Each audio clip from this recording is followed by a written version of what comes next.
తండ్రి అయిన దేవుడు కుమారుని యేసుక్రీస్తు అతిపరిశుద్ధ శ్రేష్టమైన నామములు మీ అందరికీ వందనాలు తెలియపరుచుకుంటున్నాను. ప్రియులారా, ప్రభు నామను బట్టి యేసుక్రీస్తు ప్రభు యొక్క అతి శ్రేష్టమైనటువంటి ప్రేమను బట్టి మనమందరము కూడా ఈ దిన వారికి ఈరోజు వారికి ఈ రీతిగా ఉన్నందుకు ఆ దేవాదేవునికి వందనం తెలియపరుచుకుందాం. మనలో ఎవరైనా సరే ఈ దినం వరకు ఈరోజు వరకు అనారోగ్యంగా ఉంటే, మనలో ఎవరైనా సరే ఈ దినం వరకు ఈరోజు వరకు అస్వస్థత ఉంటే, మనలో ఎవరైనా సరే ఈ దినం వరకే ఈరోజు వరకే అనేక సమస్యలతో జీవిస్తూ ఉంటే వారి కొరకు ప్రత్యేకంగా ప్రార్థన చేద్దాం. దేవుడు వారికి ఆరోగ్యం ఇవ్వాలని, దేవుడు వారి యొక్క సమస్య నుంచి ముక్తిని విడుదల కలగ చేయాలని, దేవుడు వారికి శక్తినివ్వాలని, దేవుడు వారికి బలాన్ని ఇవ్వాలని ఆ దేవాతి దేవుడు వారిని సంపూర్ణమైన విడుదల కలగజేసి దేవుని స్తుతించేలాగా, వారు కూడా దేవుణ్ణి మహింపరిచేలాగా, వారు కూడా దేవునికి కృతజ్ఞత తెలియపరిచేలాగా మనమందరం కూడా ప్రార్థన చేద్దాం. ఎందుకంటే మనుషులకి అసాధ్యమైనది దేవునికి సమస్తం సాధ్యం అన్నాడు. మన దేవుడు ఎలాంటి వాడంటే సాధ్యమైనటువంటి యేసుక్రీస్తు ప్రభు. మనుషులకి అసాధ్యమైనది దేవుడు ఎందుకని ఈ యొక్క మాట చెప్పి ఉన్నాడు? మనుషులకి అసాధ్యమైనది. చూడండి, మన యొక్క శక్తులు, మన యొక్క యుక్తులు, మనకున్నటువంటి ధైర్యము, మనకున్నటువంటి బలాలు అన్నీ కూడా ఎవరికి తెలుసు అంట? దేవుని తెలుసు. చిన్నప్పుడు మనం అంత బలంతో ఉన్నాం, పెరిగే కొద్దీ కొంచెం బలం సమకూర్చుకుంటూ ఉంటాం. యవన ప్రాయంకి వచ్చేసరికి బలముతో ఉంటాం. ఓ 10 సంవత్సరాలు మంచి బలవంతుడిగానే మనం జీవిస్తూ ఉంటాం. తర్వాత మధ్య వయసు వచ్చేసరికి మనకు ఉన్నటువంటి బలం నిదానంగా క్షీణిస్తూ ఉంటుంది.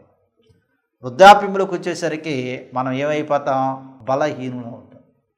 అందుకని మన యొక్క బలాన్ని ఎరిగి తెలిసినటువంటి దేవుడు, ఆయనకి సమస్తం తెలుసు కాబట్టి మనకున్నటువంటి శక్తుల గురించి, మన యొక్క ఉన్నటువంటి యుక్తుల గురించి ఆయనకి తెలుసు కాబట్టి ఆయన ముందే చెప్పి ఉన్నాడు. మనుషులకి అసాధ్యమైనది అయితే దేవుడికి సమస్తం సాధ్యమే. దేవుడు ఎందుకని ఆయనకి సమస్తం సాధ్యమని చెప్పాడంటే, ప్రియులారా, ఆయన ఎప్పుడూ ఎల్లప్పుడూ ఒకే రీతిగా ఒకే విధముగా ఉండేవాడు. ఆయన శక్తిమంతుడు, ఆయన శక్తిహీనుడు కాదు. ఆయనలో ఉన్నటువంటి శక్తి ఎల్లప్పుడూ కూడా తగ్గదన్నమాట. ఆయన శక్తివంతుడు, ఆయన బలాఢ్యుడు, ఆయన బలమైన వాడు. ఆయనలో ఉన్నటువంటి శక్తులు యుక్తుల గురించి ఎవరు వివరింపగలుగుతారు, ఎవరు తెలియపరచగలుగుతారు అంటే ఎవరు కూడా వివరించలేరు, ఎవరు కూడా చెప్పలేరు, ఎవరు కూడా ఎరిగి ఉండలేరు అన్నమాట. అంత బలాఢ్యమైనటువంటి దేవుడు ప్రియులారా. అందుకని దేవునికి సమస్తం సాధ్యమే. అనారోగ్యంగా ఉన్న వారికి ఆరోగ్యాన్ని ఇచ్చే దేవుడు, ఆర్థిక ప్రజలతో నలిగిపోతున్న వారికి ఆర్థిక ప్రజల విముక్తిని కలుగజేసే దేవుడు, కుటుంబ కలహాలతో కుటుంబ సమస్యలతో జీవించే వారికి మంచి జీవితాన్ని అనుగ్రహించేవాడు, వ్యక్తిగత జీవితం అనేటువంటి ఇబ్బందులు కానీ ఇక్కడ ఎదుర్కొనే వారికి ఆయన ఒక మంచి జీవితాన్ని నడిపించేవాడు యేసుక్రీస్తు ప్రభు అన్నమాట. కాబట్టి యేసుక్రీస్తు ప్రభుకి సమస్తం అంతా కూడా సాధ్యమే. దేవునికి సమస్తం సాధ్యమే. మనుషుల పరంగా, మానవుల పరంగా మనం ఏమి చేయగలుగుతాం ప్రియులారా? దేవుడికి సమస్తం ఎరిగింది కాబట్టి ఆయన సమస్తానికి సాధ్యమైన దేవుడు. కాబట్టి మనం ఎవరి మీద ఆధారపడి జీవించాలి, ఎవరి మీద ఆధారపడి మన యొక్క జీవితాలు కొనసాగింపబడాలి అంటే యేసుక్రీస్తు ప్రభు మీద, యేసుక్రీస్తు ప్రభు యొక్క మీద. అందుకని ఇక్కడ యేసుక్రీస్తు ప్రభు తన యొక్క వాక్కు ద్వారా మనకి ఈరోజు మనకు తెలియపరిచేది ఏమిటంటే, రెండవ ఒక భాగముగా యేసుక్రీస్తు ప్రభు ఎవరిని ప్రేమించాడు? Whom did Jesus love? ప్రియులారా, మరి బైబిల్ గ్రంథంలో మనం చూసుకున్నట్లయితే యేసుక్రీస్తు ప్రభు శిష్యులను ప్రేమించాడు. మరి ఆయన మరి ఎక్కువగా ఎవరిని ప్రేమించాడంటే పేదలను ప్రేమించాడు. ఆయన ప్రేమ పేదల ఎడల ఎంతో ఎక్కువగా ఉండేది. ఆయన ప్రేమ పేదల ఎడల ఎంతో ఎక్కువగా కుమ్మరించాడు, ఎంతో చూపించాడు. అందుకనే మత్తయి సువార్త 25వ అధ్యాయము 42వ వచనం నుండి మనం చదువుకున్నట్లయితే ఇక్కడ వాక్యం స్పష్టంగా రాయబడి ఉంది. మరి ఎవరైతే అవసరాల్లో ఉన్నారో, ఎవరైతే అక్కరలో ఉన్నారో, ఎవరైతే ఆకలిగొని ఉన్నారో, ఎవరైతే వస్త్రహీనులై ఉన్నారో, ఎవరైతే దాహంతో అలమడిస్తున్నారో, ఎవరైతే మరి సరైనటువంటి వసతి లేక జీవిస్తున్నారో వారి ఎడల యేసుక్రీస్తు ప్రేమను చూపించి ఆయన యొక్క మాట చెప్తున్నాడు. అదేమిటంటే 40 వచనం చూసినట్లయితే, నేను ఆకలిగొంటిని మీరు నాకు భోజనం పెట్టలేదు అంటున్నాడు. చూడండి ప్రియులారా, యేసుక్రీస్తు ప్రభువుకు తెలుసు. ఏం తెలుసు అంటే, ధనవంతుడు ఏ విధంగా జీవిస్తున్నాడు, పేదవాడు ఏ విధంగా జీవిస్తున్నాడు. ధనవంతుడు ఎటువంటి భోజనమును స్వీకరిస్తున్నాడు, భోజనాన్ని ఆరగిస్తున్నాడు. పేదవాడు ఎటువంటి ఆహారాన్ని తింటున్నాడు. చూడండి, ధనవంతుడు రుచికరమైనటువంటి భోజనాన్ని తింటాడు. ధనవంతుడికి ఆహారము సమృద్ధిగానే ఉంటుంది, కొదువు ఉండదు. ధనవంతుడికి ఇప్పుడు ఆకలేస్తే అప్పుడు తింటా ఉంటాడు. ధనవంతుడు మరి భోజన బల మీద అనేకమైనటువంటి ఆహార పదార్థాలు ఉంటాయి. మరి పేదవారికి ఏముంటుందో ప్రియులారా? పేదవాడు ఆహారం కొరకు అలమటిస్తూ ఉంటాడు, ఆహారం కొరకు చూస్తూ ఉంటాడు. ఆహారం కొరకు మరి ఆయన పేదవాడు అలమటించి ఎప్పుడు కడుపు నింపుకుందామని చూస్తాడనమాట. అందుకని నేను యేసుక్రీస్తు ఏమన్నాడంటే, నేను ఆకలి కొండిని మీరు నాకు భోజనం పెట్టలేదు అంటున్నాడు.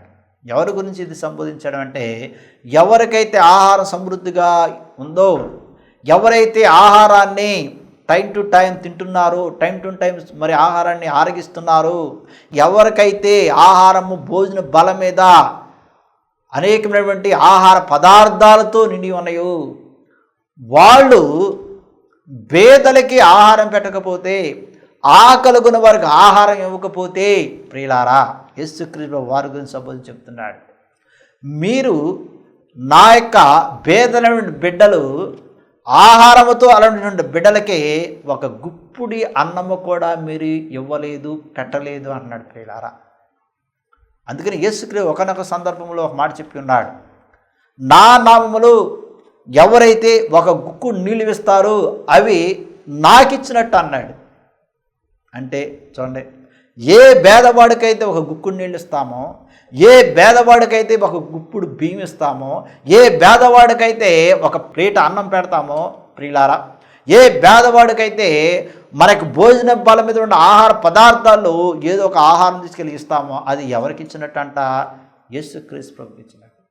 కానీ ఈ రోజున బాగా కడుపు నింపుకుని జీవించేవారు, బాగా కడుపు నింపుకుని ఆహారాన్ని స్వీకరించేవాళ్ళు ప్రియులారా, వాళ్ళు పేదల ఎడల ఆహారం ఇవ్వడానికి ఇష్టపడతలేదు. అసలు పేదల బతే వాళ్ళు కింద నుంచి పైకి చూసేవాళ్ళు కూడా ఈరోజు చాలామంది ఉంటారు. అడుక్కునేవాళ్ళు వచ్చారు అనుకునేవాళ్ళు కూడా చాలామంది ఉన్నారు ఈరోజు. అడుక్కునేవాడు ఎంత హీనంగా, ఎంత దీనంగా చూసేవాళ్ళు ఉండదు తెలుసా ప్రియులారా ఈ రోజులు సమాజంలో. కానీ ఒకనొకప్పుడు వాళ్ళ స్థితిని చూసుకున్నట్లయితే, ఒకనప్పుడు వారి యొక్క తాత ముత్తాతల యొక్క పరిస్థితులు చూసుకున్నట్లయితే అదే స్థితిలో అదే పరిస్థితుల్లో వాళ్ళు కూడా జీవించారు. కానీ అవన్నీ గుర్తుకు రావు. చూడండి ప్రియులారా, ఈ రోజున దేవుని యొక్క నామములో, దేవుని యొక్క మూలముగానే ఈ రోజున నేను ఆహారాన్ని స్వీకరిస్తున్నాను. ఈ రోజున దేవుని నామములో, దేవుని మూలముగానే నా యొక్క జీవితాన్ని దేవుడు ఈ విధంగా మలిసి ఉన్నాడు, మార్చి ఉన్నాడు. ఈ రోజున దేవుడు నామములోని ఈ రోజున నా యొక్క భోజన బలం మీద అనేకమైన ఆహార పదార్థాలు ఉన్నవి. ఈ రోజున దేవుడు నాకు ఆహారాన్ని సమృద్ధిగా అనుగ్రహించినాడు. కాబట్టి ఈ ఆహారములోనే ఎంతో కొంత నా పేదలకు కూడా కొంచెం ఇవ్వాలనే ఆలోచనతో, విశ్వాసంతో, నమ్మికతో జీవించేవారు ఎవరైనా ఉన్నారంటే చాలా తక్కువ మంది. గర్వంతో, అహంకారంతో జీవించేవాళ్ళు ఈరోజు చాలామంది ఉంటారు ప్రియులారా. అందుకని యేసుక్రీస్తు ప్రభు ఈ మాట ఎవరి గురించి, ఉద్దేశం గురించి చెప్పి ఉన్నాడంటే ప్రియులారా, ఎవరైతే ధనవంతులుగా జీవిస్తున్నారో, ఎవరికైతే ఆహారం సమృద్ధిగా ఉందో, ఎవరైతే ఆహారం కొదువు లేకుండా ఉందో ప్రియులారా, వాళ్ళ గురించి చెప్తున్నాడు. అందుకనే బైబిల్ గ్రంథంలో ఒక వ్యక్తికి దేవుడు పంటను బాగా సమకూర్చాడు. పంట పండడానికి అన్నీ కూడా దేవుడు సమకూర్చాడు, అన్నీ కూడా ఇచ్చాడు. ఇచ్చినటువంటి పంట ఆ ధనవంతుడు ప్రియులారా తన ఇంటికి తీసుకొచ్చేసి ఏమనుకున్నాడు? తనలో తాను గోడాములో పెట్టుకోవాలనుకున్నాడు. నేను హాయిగా తినవచ్చుగా, సుఖించవచ్చుగా, ఆరగించవచ్చుగా, ఇక నా జీవితాన్ని ఉల్లాసంతో, ఉత్సాహంతో, సంతోషంతో ఇహలోకములో నేను గడపవచ్చుగా అని తనలో తాను అనుకున్నాడు. అప్పుడు దేవుడు ఏమన్నాడు? యేసుక్రీస్తు ఏమన్నాడు? ఓ వెర్రివాడా అన్నాడు. ఎందుకు యేసుక్రీస్తు వెర్రివాడు అన్నాడు ప్రియులారా? ఎందుకు యేసుక్రీస్తు వెర్రివాడని సంబోధించాడు అక్కడ ప్రియులారా? నేను ఆహారం ఇచ్చిన వాడిని నేనే, నీ పంటను పండించిన వాడిని నేనే, నీరునిచ్చిన వాడిని నేనే, నీకు కావలసిన అన్నీ కూడా సమృద్ధిగా అనిపించిన వాడు ప్రియులారా, మరి ఇన్ని ఇచ్చినటువంటి నన్నే మర్చిపోయి, నా బిడ్డలు మర్చిపోయి, నా పేద ప్రజలను మర్చిపోయి, నా పేదవాళ్ళని మర్చిపోయి, నీ అంతటికీ నీవే స్వార్థముతో అహంకారముతో నువ్వు ఆలోచించుకుంటూ నీకు ఇటువంటి దానిని అంతా కూడా తీసుకెళ్ళి గోళాలను పెడదాం అనుకున్నావు వెర్రివాడు అన్నాడు. ప్రియులారా, దేవుడు హృదయాన్ని ఎరిగినవాడు, దేవుడు మనసును ఎరిగినవాడు.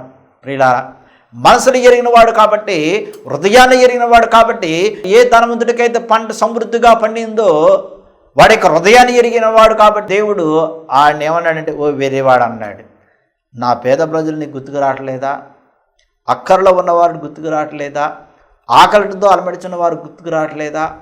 ఆకలి లేకుండా జీవించేవారు నీకు గుర్తుకు రావట్లేదా? ఆకలి లేకుండా జీవితాలు గడిపేవాళ్ళు నీకు గుర్తుకు రావట్లేదా? ఆకలి లేకుండా అట్లాగే నిద్రపోయేవాళ్ళు నీకు గుర్తుకు రావట్లేదా అని దేవుడు వారిని హెచ్చరిస్తున్నాడు. ప్రియులారా, దేవుడు వారికి తెలియపరుచున్నాడు. అందుకని ఓ వెర్రివాడు అన్నాడు.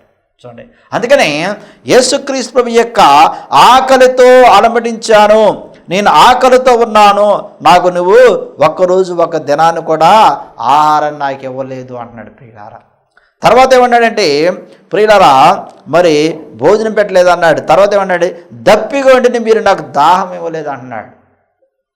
చూడండి, ఈరోజు నిజంగా చెప్పాలంటే నీళ్లు లేక దప్పిగొనుట్టు జీవించేవాళ్ళు ఎవరూ లేరు. ఈ రోజున నీరు ఇహలోకంలో సమృద్ధిగానే దొరుకుతుంది. ఎక్కడో ఏ అడవుల్లో కానీ, ఏ ఆదివాసీల్లో కానీ, ఎక్కడో కొన్ని ప్రాంతాల్లో ఎక్కడెక్కడో అది చాలా తక్కువ అనుకోండి, ఎక్కువ శాతం. ఎందుకంటే ఆ రోజులు ఒక 50 సంవత్సరాలకి, ఒక 100 సంవత్సరాల క్రితము, లేదా ఒక 150 సంవత్సరాల క్రితము నీరు లేక అలమడించే వాళ్ళు చాలామంది ఉన్నారు. ఆ రోజుల్లో నీరే దొరికేది కాదు. నీళ్లు దొరకాలి అంటే పరుగులు ఎత్తేవాళ్ళు. ప్రియులారా, కానీ ఈ రోజున అవసరం లేదు. ఈ రోజున నీరు సమృద్ధిగా ఉంది, కానీ ఆహారం అంత సమృద్ధిగా లేదు.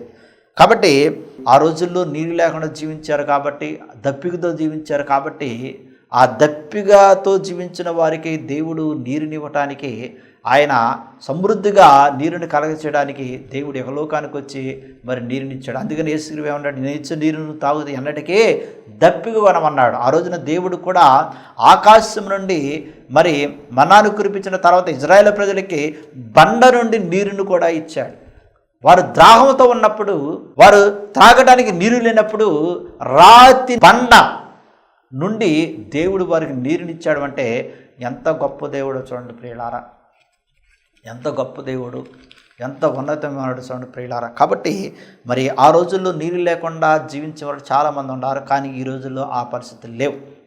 ఈ రోజున మరి చాలామంది నీరు ఎక్కువైపోయి వృధా చేసేవాళ్ళు ఉన్నారు, కానీ అటువంటి నీరు లేకుండా జీవించేవారు ఎవరు లేరు ప్రియులారా. తర్వాత వాక్యం ఏమని రాయబడి ఉందంటే, పరదేశినై ఉంటిని మీరు నన్ను చేర్చుకొనలేదు అన్నాడు. చూడండి ప్రియులారా, పరదేశినై ఉంటిని. కానీ ఇది సమాజంలో ఇది జరుగుతుంది.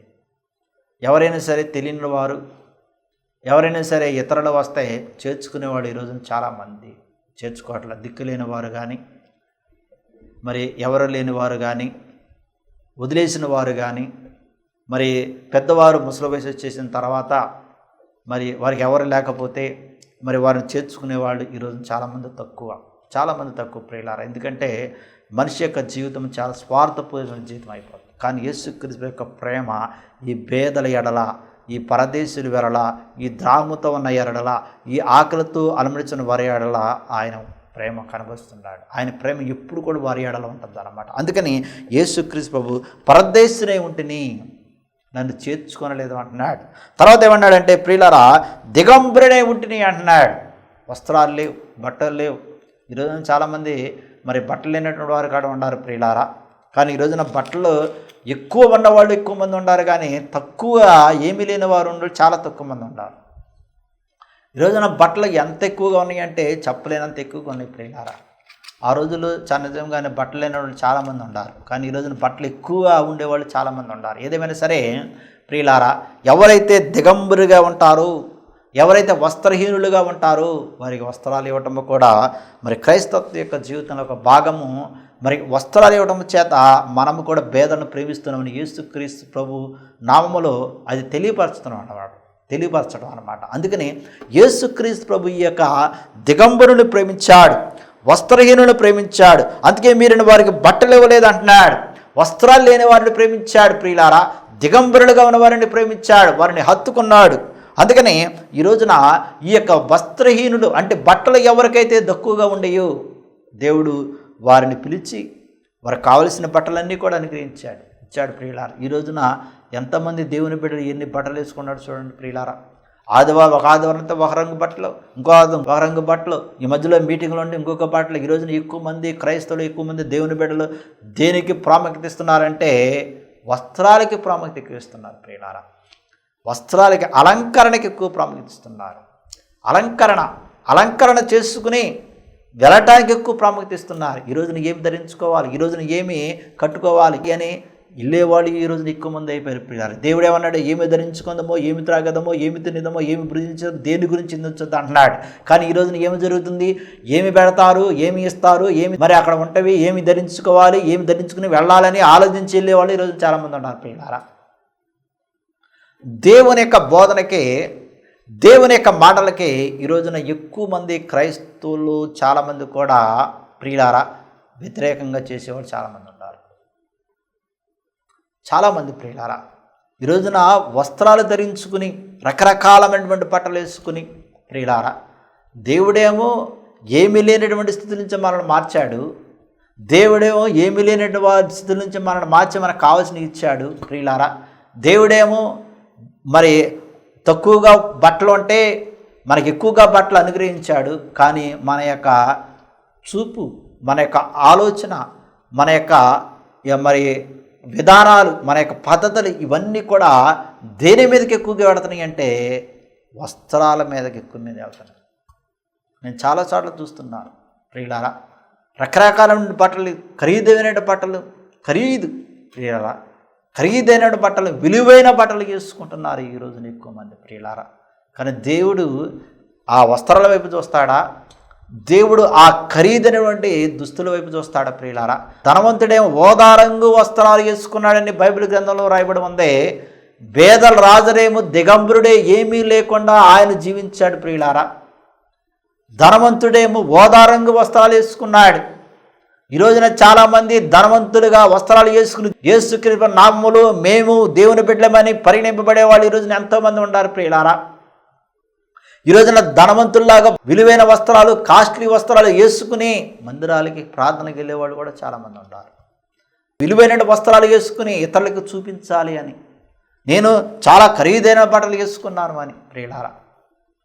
దేవుడు ఈ ఖరీదైన బట్టల వైపు చూస్తాడా? మరి ఎవరు పరలోక రాజ్యంలో ప్రవేశించాడు? ఎవరు పరలోక రాజ్యంలో ప్రవేశించారు? ధనవంతుడు ఓదారంగు వస్త్రాలు వేసుకునేటువంటి వాడు పరలోక రాజ్యంలో ప్రవేశించాడా ప్రియులారా? ఏమీ లేనటువంటి దిగంబరుడుగా జీవిస్తున్నటువంటి, ఆహారం లేనటువంటి ప్రియులారా దాహంతో అలమటిస్తున్నటువంటి ఈ పేదరాజులు పరలోక రాజ్యంలో ప్రవేశించాడా? చాలామంది క్రైస్తవులు అనుకుంటా ఉంటారు, నేను పరలోక రాజ్యంలో ప్రవేశిస్తానని ప్రియులారా. కొంతమందికి సాధ్యము, కొంతమందికి అసాధ్యం. అది దేవుడే నిర్ణయిస్తాడు. అంటే మన యొక్క జీవిత విధానాల వల్ల. కాబట్టి మరి ధనవంతుడు అనేకమైన వస్త్రాలు, విలువైన వస్త్రాలు వేసుకుని జీవిస్తాడు. పేదవాడు దిగంబరుడుగా జీవిస్తాడు. కాబట్టి ప్రియులారా దిగంబరుగా ఎవరైతే జీవిస్తారో వారికి వస్త్రాలు ఇస్తే మన యొక్క ఫలము పరలోక రాజ్యంలో గొప్పగా ఉంటుంది. అందుకని రోగి అని చెరసాల్లో ఉంటేని మీరు నన్ను చూడరాలేదన్న, రోగి ఉన్నాను అన్నాడు. రోగులను పరామర్శించే వాళ్ళు ఎవరు? రోగుల దగ్గరికి వెళ్ళి ప్రార్థన చేసేవాళ్ళు ఎవరు ప్రియులారా? ఈ రోజున చాలామంది రోగుల గురించి కూడా ప్రార్థన చేసేవాళ్ళు తక్కువ. రోగుల్ని మరి ముఖ్యంగా పరామర్శించేవాళ్ళు కూడా చాలామంది తక్కువ ప్రియులారా. ఎందుకంటే మనుషులు స్వార్థపూర్ణ జీవితం జీవిస్తున్నారు. అందుకనే రోగుల గురించి ప్రార్థన చేసేవాళ్ళు చాలా తక్కువ మంది. యేసుక్రీస్తు ఏమన్నాడు? మీరు రోగుల కొరకు ప్రత్యేకంగా ప్రార్థన చేయండి అన్నాడు. రోగుల కొరకు ప్రత్యేకంగా దినదినం ప్రతిదినం ప్రార్థన చేయమన్నాడు. ఎంతమంది రోగుల కొరకు ప్రార్థన చేసేవాళ్ళు ఉన్నారు ప్రియులారా? ఎంతమంది రోగుల కొరకు ప్రార్థన చేసేవాళ్ళు ఉన్నారు ఒక్కసారి ఆలోచించాలి. ఎంతమంది రోగుల కొరకు ప్రార్థన చేస్తూ దినదినం ప్రార్థన చేస్తూ జీవిస్తున్నారు ఒక్కసారి ఆలోచించాలి ప్రియులారా. నిజంగా మనం రోగుల కొరకు ప్రార్థన చేస్తున్నాం. అదే మనం అనారోగ్యంతో ఉంటే, అదే మనకు అనారోగ్య పరిస్థితులు మనం జీవిస్తే, అదే మనకు ఒక వ్యాధి వస్తే ప్రియులారా అప్పుడు మనం ఏం చేస్తాం? ఇతరులను కోరుకుంటాం, ప్రార్థన చేయండి కోరు. కానీ మనం ఆరోగ్యంగా ఉన్నప్పుడు అనారోగ్యంతో బాధపడే అనేక మంది ఉన్నారు కదా. అనారోగ్యంతో కొట్టుమిట్టాడే ఉన్నారు కదా, అనారోగ్య పరిస్థితులతో ఏమి తోచనటువంటి దిక్కు పరిస్థితుల్లో జీవించేవారు అనేక మంది ఉన్నారు కదా, పసిబిడ్డలు ఉన్నారు కదా, బాలురు ఉన్నారు కదా, యవన ప్రాయంలో ఉన్నవారు ఉన్నారు కదా, మధ్య వయసులో ఉన్నవారు ఉన్నారు కదా, వృద్ధులు కూడా ఉన్నారు కదా ప్రియులారా. మరి వారి కొరకు మనం ప్రార్థన చేయాలి. అనారోగ్యంతో బాధపడే అనేక మంది ఉన్నారని దేవునికి మనం పెట్టాలి. అందుకని యేసుక్రీస్తు ఏం చెప్పాడంటే, నేను రోగే ఉంటిని, మీరు నన్ను పరామర్శించలేదు, నా దగ్గరికి రాలేదు అంటున్నాడు ప్రియులారా. చూడండి, అందుకని రోగముతో ఉన్న వారి కొరకు ప్రత్యేకంగా ప్రార్థన చేయాలి. యేసుక్రీస్తు స్పష్టంగా చెప్పినాడు, మీరు రోగుల కొరకు ప్రార్థన చేయమని అన్నాడు. యేసుక్రీస్తు ప్రభు దగ్గరికి ఎవరైతే రోగాలతో బాధపడే వారు వచ్చి ఉన్నారో వారిని స్వస్థపరిచాడు. వారి విశ్వాసం చూసి, వారి యొక్క నమ్మిక చూసి ప్రియులారా, ఎవరిని కూడా ఆయన త్రోసిపుచ్చలేదు. కాబట్టి రోగంతో బాధపడే వారి కొరకు మనం ప్రత్యేకంగా ప్రార్థన చేయాలి. మనకు తెలిసిన వారి దగ్గరికి కూడా, అనారోగ్యంతో బాధపడే వారు దగ్గరికి వెళ్ళి వారిని ఏం చేయాలంట, పరామర్శించాలి అన్నాడు. అందుకని మీరు నన్ను చూడరాలేదు అన్నాడు. తర్వాత ఏమన్నాడంటే, అందుకు వారు ప్రభువా మేము ఎప్పుడు ఇవన్నీ చేయలేదు ప్రభు అన్నాడు. కానీ దేవుని తెలుసు మనము ఏమి చేస్తున్నామో, పేదల ఎడల ఎటువంటి ప్రేమను కలిగి మనము ఉంటున్నాము. అందుకని మత్తయి సువార్త 25:37 చదువుకున్నట్లయితే, ఇక్కడ యేసుక్రీస్తు ప్రభు మరి మహిమగల సింహాసనం మీద ఆసీనుడైనప్పుడు మరి ఆయన గొర్రెలను మేకలను వేరుపరిచినట్లు నేను కూడా మిమ్మల్ని వేరుపరుస్తానన్నాడు ప్రియులారా. అది చూడండి, తన మహిమతో మనిషి కుమారుడు ఆయనతో కూడా సమస్త దూతలు వచ్చినప్పుడు ఆయన తన మహిమగల సింహాసనం మీద ఆసీనుడై ఉన్నాడు. సమస్త దూతలు, దేవదూతలు ఎన్ని ఉన్నాయంటే చాలా ఉన్నాయి. దేవుడు కోట్లాది కోట్ల మంది దేవదూతలు ఉన్నారు. మరి సమస్త దూతలు అన్నాడు. ఈ దూతలు అందరితో కలిసి ఆయన మహిమగల సింహాసనం మీద ఆసీనుడైనప్పుడు సమస్త జనులు ఆయన ఎదుట పోగు చేయబెడతారు. గొల్లవాడు మేకల నుండి గొర్రెలను వేరుపరిచినట్లు ఆయన వారిని వేరుపరుచును అన్నాడు ప్రియులారా. గొల్లవాడు ఎవరు? పేదవాడే, గొల్ల కాపరి. మేకలను గొర్రెలను ఏ విధంగా అయితే గొల్లవాడు ఏర్పరుస్తాడు, వేరుపరుస్తాడు, నేను కూడా మీకు గొర్రెల కాపరను కాబట్టి, ఒక గొల్లవాడిగా పరిగణింపబడను కాబట్టి నేను కూడా మిమ్మల్ని గొర్రెలను మేకలను ఏరుపరుస్తాను అన్నాడు ప్రియులారా. అంటే నా నామములో పేదల ఎడల ఎవరైతే ఆహారాన్ని అందిస్తారో, పేదల ఎడ ఎవరైతే దయ కనికరం కలిగి జీవిస్తారో, పేదలకు ఎవరైతే నీరుని ఇస్తారో, పేదలకు ఎవరైతే మరి పరమశిస్తారో, పేదలకు ఎవరైతే రోగులై ఉన్నప్పుడు పరమశించి జీవిస్తారో, మరి దిగంబరుడై ఉన్నప్పుడు వస్త్రాలు కూడా ఇస్తారో వారిని గొర్రె మందల్లో చేరుస్తానన్నాడు యేసుక్రీస్తు ప్రియులారా. అందుకని యేసుక్రీస్తు యొక్క ప్రేమ ఎక్కువగా మరి ఎవరి ఎడలు ఉండేదంటే పేదల ఎడలు ఉండేది. గలతీయులకు రాసిన లేఖ 6వ అధ్యాయము 9 చదువుకున్నట్లయితే, మనము మేలు చేయుట ఎందుకు విసుగుగా ఉందమో, మనం ఆలయక మేలు చేసితమేనని తగిన కాలమందు పంట కూతుమన్నాడు. చూడండి, మేలు చేయుట ఎందుకు విసుగు చెందకం చేయమన్నాడు. పేదల ఎడలు ఎప్పుడు కూడా మేలు చేస్తూనే ఉండాలి. కాబట్టి మనకు సమయము దొరికిన కొలది అందరి ఎడలను, విశేషముగా విశ్వాస గృహమునకు చేరిన వారి ఎడలను మేలు చేయదమన్నాడు. మేలు ఎప్పుడు చేయండి, కీడు ఎంత మాత్రము కూడా చేయవద్దు అన్నాడు దేవుడు. పేదల ఎడ ఎప్పుడు మేలే చేయండి, కీడు ఎంత మాత్రం కూడా చేయవద్దు అన్నాడు ప్రియులారా. అందుకనే యేసుక్రీస్తు యొక్క ప్రేమ, దయ, కనికరం అన్నీ కూడా ఎవరి మీద ఆయన కుమ్మరించాడు అంటే పేదల ఎడల కుమ్మరించాడు. దేవుని యొక్క ప్రేమ పేదల ఎడల చూపించాడు ప్రియులారా. 1 తిమోతి 6వ అధ్యాయము 18-19 చదువుకున్నట్లయితే, వారు వాస్తవమైన జీవమును సంపాదించుకొని నిమిత్తము రాబో కాలమునకు మంచి పునాది తమ కొరకు వేసుకొనుచు మేలు చేయవారును, సత్క్రియలను ధనము గలవారును, ఓదార్పు గలవారును, తమ ధనములో ఇతరులకు పాలు పంచుకున్న వారే ఉండవలని వారికి ఆజ్ఞాపించున్నాం అన్నాడు ప్రియులారా. మరి ధనము గలవారు, ధనవంతున్న వారు ఎవరి ఎడల మేలు చేస్తూ ఉండాలంట? పేదల ఎడల అన్నాడు. మేలు చేయండి, సత్క్రియలు చేయండి అన్నాడు. ధనవంతులకి దేవుడి యొక్క వాక్యాన్ని మరి తెలియపరుస్తున్నాడు అనమాట. లోకాసు వార్త 12వ అధ్యాయం 33-34 చదువుకుందాం. మీకు కలిగిన వాటిని అమ్మి ధర్మం చేయుడి, పాత కలిగినవి సంచులను పరలోకమందు అక్షయమై ధనమును సంపాదించుకొనుకుడి, అక్కడికి దొంగరాడు చిమ్మట కొట్టదు, మీ ధనం ఎక్కడ ఉండును అక్కడనే మీ హృదయం కూడా ఉండును అన్నాడు. మీకు కలిగిందంతా కూడా ఎక్కువ శాతం ఎవరికి ఇమ్మన్నాడు దేవుడు? పేదలకి ఇమ్మన్నాడు ప్రియులారా. పేదలకి ఇవ్వండి అంటున్నాడు. లోకాసు వార్త 12:33 మనం చదువుకున్నట్లయితే, మీకు కలిగిన వాటిని అమ్మి ధర్మము చేయండి అంటున్నాడు. పేదల ఎడల కనికరము, దయ కలిగి పేదలకి ఇవ్వండి అని యేసుక్రీస్తు ధర్మం చేయండి అంటున్నాడు. మరి పాత కలిగిని సంచులను పరలోకముందు అక్షయమై ధనమును సంపాదించుకొనిడి, అక్కడికి దొంగరాడు, చిమ్మటియు చీకటియు రాదన్నాడు. ధనము ఎక్కడ ఉండునో మీ హృదయము కూడా అక్కడ అన్నాడు. ప్రియులారా, పరలోక రాజ్యంలో మీ ధనాన్ని సమకూర్చుకోమంటున్నాడు. ఇహలోకము కాదు. ఇహలోకంలో మనం ధనం ఎక్కడ ఉంటుందో హృదయం కూడా అక్కడే ఉంటుంది అంటున్నాడు. మరి మన హృదయాన్ని ఇహలోక ధనం మీద పెట్టామనుకోండి, మరి పరలోక రాజ్యంలో మనకు హృదయం ఉంటుందా? పరలోక రాజ్యంలో మనం ప్రవేశిస్తామా అంటే ప్రవేశించాలి. పేదల ఎడల మనము ధర్మము కలిగి ధర్మం చేయిస్తూ మన యొక్క హృదయాన్ని పేదలకు అప్పగిస్తేనే, పేదలకు ఇస్తేనే, పేదల ప్రేమను మన యొక్క హృదయముతో చూపిస్తేనే మన పరలోక రాజ్యంలో ధనవంతులుగా జీవించగలుగుతాం. ప్రియులారా, అందుకని యేసుక్రీస్తు స్పష్టంగా చెప్పి ఉన్నాడు. లూకాసు వార్త 3వ అధ్యాయం 10వ వచనం చదువుకున్నట్లయితే, అందుకు జనులు అలాగైతే మేమేమి చేయవలని అతనిని అడుగగా, అతడు 2 అంగీలు గలవాడు ఏమీ లేనివానికి ఇవ్వాలని అన్నాడు. ఆహారం గలవాడు అలాగే చేయవలని వారితో చెప్పాడు. చూడండి, ఆహారం లేని వాడికి ఆహారం ఇమ్మంటున్నాడు.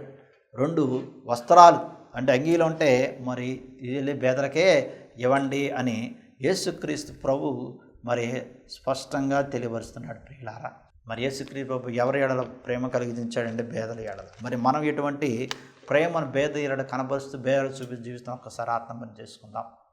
నిజంగా పేదల ఎడల ప్రేమ కలిగి జీవిస్తున్నాం. ఈ రోజున మనకు ఉందలే, ఈ రోజున మనం సంపాదించుకున్నావులే, ఈ రోజున మనకు అన్నీ ఉన్నీలే అని స్వార్థముతో, అసూయతో, అహంకారంతో జీవించామనుకోండి, ఆకలితో అనుభవించేవారు చాలామంది ఉంటారు. వస్త్రహీనటువంటి వారు చాలామంది ఉంటారు. రోగాలతో బాధపడేవారు చాలామంది ఉంటారు. ప్రియులారా, దేవుని యొక్క ప్రేమ వారి ఎడల ఎక్కువ కనబరచబడుతుంది. మరి మన ప్రేమ కూడా అట్లాగే కనబరచు. ఎందుకంటే మన దేవుడు ప్రేమించే దేవుడు కాబట్టి మనము కూడా ప్రేమించేవారుగా ఉండాలి.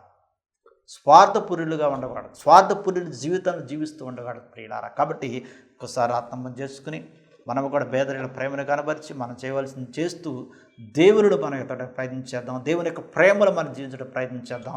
దేవుడి యొక్క వాక్యం దీవించి మహింపరచును గాక. ఆమేన్. ప్రార్థన చేసుకుందాం. మహాపరిశుద్ధుడా, ప్రేమగల నా తండ్రి, నీ ఘనమైన శ్రేష్టమైన నామనికి వందనాలు, స్తోత్రాలు. నా ప్రభువా, నీ నామలతో నీకు వాక్యాన్ని విని ఉన్నాము, ఆలకించిన వాక్యాన్ని మర్మాలు సత్యాలు బయలుపరచు నీకే వంద, నీకే స్తోత్రం. నా ప్రభువా, ఎవరెవరైతే నా తండ్రి నీ వాక్యాన్ని విని ఉన్నారో వారికి శక్తిని, బలమైన ఆరోగ్యం అనిగించిన ప్రార్థన చేస్తున్నా ప్రభువా.